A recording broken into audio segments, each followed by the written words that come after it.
गलत नीतियों के खिलाफ खड़े होकर आंदोलन कर रहे हैं, तो मुझे लगता है हमसे ऊंचा देशभक्त कोई नहीं हो सकता। हमारी देशभक्ति पे इनको हमें गर्व होना चाहिए। इनको तो होता रहेगा, लोग मरते हैं, मरते थे, मरते रहेंगे, रेप होते थे, होते हैं, रहेंगे। हमारी सब कानून अगर आप सोच रहे हैं कि वापस नहीं लेंगे, तो इससे बड़ी गलतफहमी हमारे भारत सरकार के लिए कोई नहीं हो सकती, मोदी जी के लिए कोई नहीं हो सकती। और ये तीनों कानून आपको चाहे किसी भी तरह लेना पड़े, वापस लेने पड़े।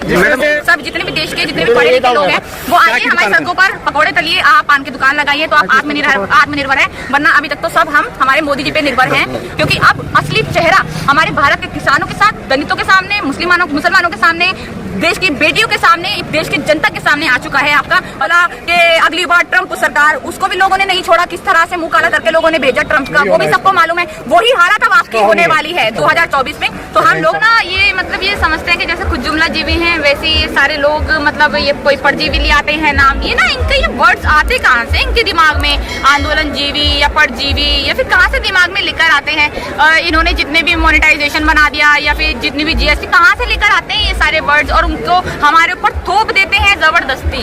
अगर आप कह रहे हैं कि भाई हम आंदोलन जीवी हैं या परजीवी हैं, तो आंदोलन जीवी का मतलब सबसे मेन ये होता है जो आंदोलन को खड़ा करता है, आंदोलन को जीवित रखने वाला।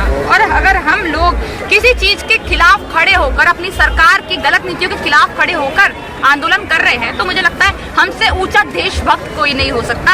हमारी देशभक्ति पे इनको हमें गर्व होना चाहिए। इनको क्या, इनको तो बहुत डर है हमारी देशभक्ति पे, तो हमारी देशभक्ति पे इनको एक तरीके से गर्व होना चाहिए बहुत तगड़ा कि हाँ हम देशभक्त हैं, हम आंदोलन जीवी हैं, हम आंदोलनों को खड़ा कर सकते हैं।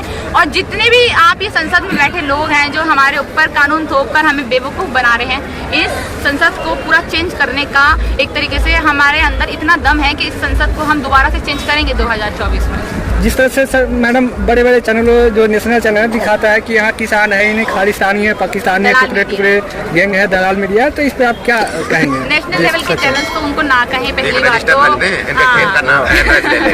नहीं एक रजिस्टर रखवा दे बीजेपी और हमारे खसरा खतौनी होते हैं खेत के, आप रिकॉर्ड कर ले। आप रिकॉर्ड करें, देखिए रिकॉर्ड तो कुछ करेंगे नहीं, बस ये बोलते रहेंगे अपनी मीडिया में आके। अपने अर्नब गोस्वामी को ये वो देंगे इंटरव्यू।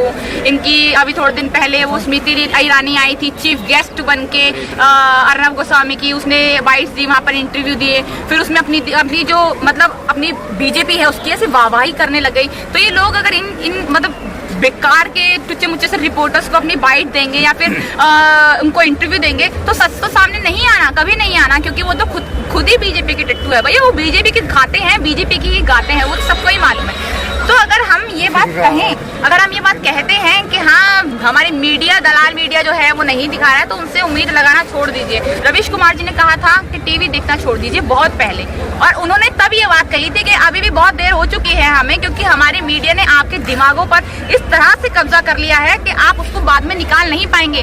फिर भी हमने दलाल मीडिया का इस तरह से प्रयोग किया, इस तरह से उसको देखा कि लोगों के दिमाग में इतना बुरी तरह जहर भर गया। अब उस जहर को वापस निकालना, साफ करना बहुत मुश्किल है, पर फिर भी कोई बात नहीं, कोशिश है हमारी जारी रहेगी। और जिस तरह से देखिए हमारे किसान भाइयों ने भी बीजेपी को वोट दिए थे, आज मुझे नहीं लगता एक भी किसान भाई हमारा होगा जो बीजेपी के लिए वोट देने के लिए सोच भी रहा होगा, दिमाग में ये भी सोच रहा होगा कि हम बीजेपी को वोट देंगे। कभी नहीं देगा हमारा किसान भाई तो नहीं, किसान भाई को ही नहीं कहूंगी, सारे ही लोग जितने भी दिल्ली के लोग हैं, जितने भी और लोग हैं, वो कोई भी अब बीजेपी को तो वोट कम से कम नहीं देंगे। तो 2024 में अगर आपको लगता है कि हाँ ये तीनों कानून वापस नहीं होंगे, पर 2024 में कम से कम आपकी सरकार तो वापस होती रहेगी। बहुत बढ़िया। जिस तरह से मैडम अभी योगी जी कहे हैं, आज बयान दिए हैं कि जो वहाँ किसान है ना, बस किसान दूसरे को भड़काने की कोशिश करता है, वो समझना नहीं चाहता है और विवाद बढ़ा के बस मेरे जो काम अच्छे काम है उसको मतलब खड़ा करने की कोशिश करता है।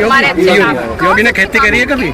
नहीं। अच्छे काम कौन से हैं? 5 स्टार होटल के बाहर जाते हैं, खुद का ही कूड़ा फैलाते हैं, उसे साफ कर लेते हैं। या जो खेत मतलब जो कुछ खेत है भी नहीं, वहाँ पर आप जाकर हल चला लेते हैं, वहाँ पे फोटो खिंचवा लेते हैं, वो आपके अच्छे काम हैं। हमारे भारत को जो आप हमारा भारत की जो हालात है, स्थिति है, उनमें से एक चीज़ है आपने देखी है, मैं आपसे पूछ रही हूँ, आपने देखी है एक चीज़ अच्छी हो गई हो? नहीं है।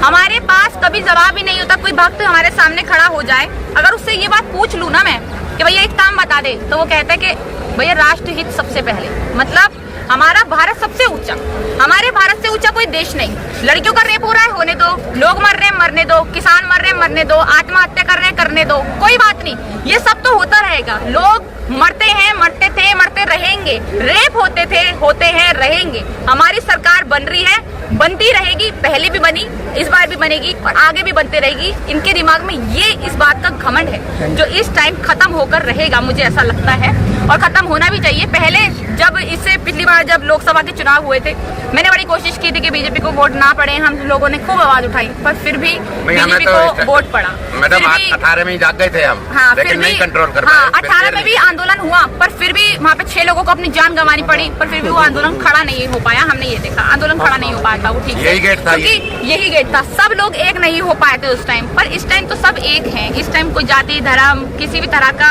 भेदभाव नहीं है, सब एक हैं, एक दूसरे की खा पी रहे हैं, एक दूसरे के समर्थन में कंधे से कंधा मिलाए खड़े हैं।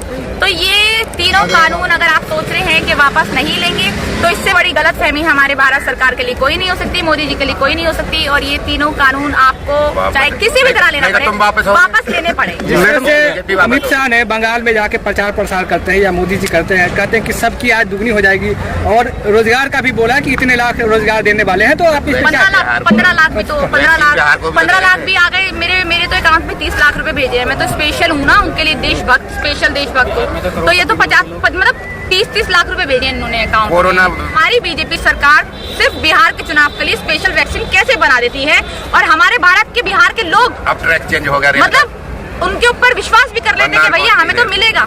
अभी ये ट्रेन जो है वो बंगाल बंगाल, अब बंगाल में वो भाई साहब जितने भी चीजें हैं, वो कुछ पहले 15 लाख का वादा किया था, अब थोड़े कुछ पता नहीं क्या किया है उन्होंने, कितने 18,000 का वादा किया, 18,000 मिलेंगे। इन्होंने बिहार में भी कहा था कि हम लोगों को नौकरी देंगे, पहले भी 2 करोड़ नौकरियों का वादा किया गया था। 7 के हिसाब से देखा जाए तो 14 करोड़ नौकरियां हैं, कहाँ है? मैं तो बेरोजगार हूँ, मेरे को तो आज तक को रोजगार नहीं मिला। बहुत पढ़ी लिखी हूँ, फर्स्ट डिवीजन से हमेशा पास हुई हूँ, कभी भी मैं आज तक ऐसा नहीं हुआ कि मेरे पॉलिटिकल साइंस में 95 से नीचे नंबर आए हो, कभी भी नहीं हुआ। पर फिर भी देखिए हमारे पास आज तक कोई जॉब नहीं है, कभी जॉब ही नहीं मिली।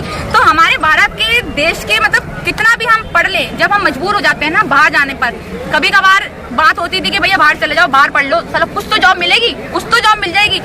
मैडम सांसद बनाएंगे हम, आप लगे रहो हमारे घर में, मदद करते रहो। ये तो लगा था कि भैया कुछ तो मिलेगा, वहाँ पर कुछ नहीं मिलता। ये हमारे भारत में तो कुछ मिलता ही नहीं है। हमारे भारत में मैं कितना भी पढ़ लिख लूँ, कुछ भी हो जाऊँ, कितना भी एजुकेटेड हो जाऊँ, मैंने मिस दिल्ली जीत लिया, वहाँ पर हमें मिल रहा है। पर पढ़ाई की अगर बात करें, हम पढ़ाई के ऊपर आए हम, तो कुछ नहीं मिलेगा वहाँ पर। आप बिल्कुल निल हैं, आपको किसी तरह की जॉब नहीं है। अगर हाँ मैं पकौड़ा तल रही हूँ तो मैं आत्मनिर्भर हूँ, मैं पान की दुकान लगा लूँ, तो मतलब इनको ये लगता है कि आप सब जितने भी देश के जितने भी पढ़े लिखे लोग हैं, वो आइए हमारी सड़कों पर पकौड़े तलिए, आप पान की दुकान लगाइए, तो आप आत्मनिर्भर है। वरना अभी तक तो सब हम हमारे मोदी जी पे निर्भर हैं, और हम अपने मोदी जी की खा रहे हैं। पहली बात तो अपने आप को आत्मनिर्भर बनाओ ना मोदी जी। आप 9 लाख के सूट पहन रहे हैं, एक दिन में 10 सूट चेंज कर रहे हैं। आप अपने आप को आत्मनिर्भर बनाओ। हमारे ही देश की जनता का टैक्स खाकर आप इस तरह से उसको लुटा रहे हैं। हमारे भारत में जब एक बच्ची को 6 करोड़ की जरूरत पड़ती है, तो आपने इस तरह से पूरी दलाल मीडिया ने दिखा दिया कि भैया मोदी जी ने तो उस बच्ची को बचा ली, जान बचा ली।